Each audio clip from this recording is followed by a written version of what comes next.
We're sitting next to one of the big 5 cities of the Philistines, the city of Ashkelon. We know from ancient texts that this was a huge city of the Philistines. There have been many people who found burials here and there, but they've never really known whether they had a Philistine cemetery. All the graves we're finding right next to the city, we know we've uncovered the first Philistine cemetery ever discovered.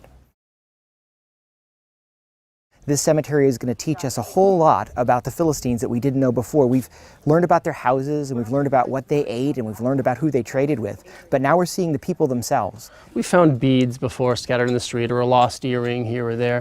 But here we can see them being worn. We can see them on the body. We can see the beads in the order that they were strung originally on the bracelet. So when we actually find something in the ground, it's really exciting, and everyone, you get everyone to come over and figure out what exactly it is. Frequently, when people talk about the Philistines, they use the term Philistine to describe someone who doesn't love art or doesn't love music or is uncultured. And what we're finding already is that this group of people was trading widely across the Mediterranean. They were up to date with the latest fashions. And we find buried next to many of these individuals small little perfumes imported from far away that show their sophistication and taste even in death. We need to know things like what is found in association with these individuals. We're always looking for patterns. Are we seeing men with their hands in one position and women with their hands in another position? We're seeing people who had broken legs that have healed. We're seeing people who, as they went through life and they ate the sandy food around here, ended up with horrible tooth pain. And we're going to be able to understand the pain that they went through in their lives as well. And so everything from their joys to their pain we'll be able to see in their bones. And this is going to be a great leap forward in our understanding of this group, the Philistines.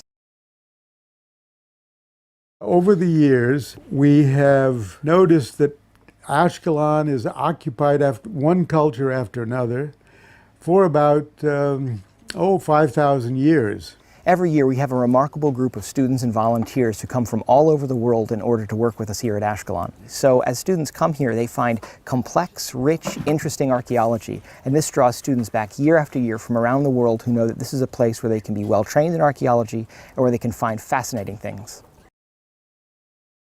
Impossible to imagine working with bodies that are over 2,000 years old, and these are people who have lived and who had lives and who had families, and we get to sort of now learn from them and look at a moment of history that hasn't ever been seen before, and it's absolutely incredible. It's definitely changing history in a big way, and when we have all the analysis done of everything that's in there, it will change it so much we won't recognize what has been claimed to be a Philistine burial custom.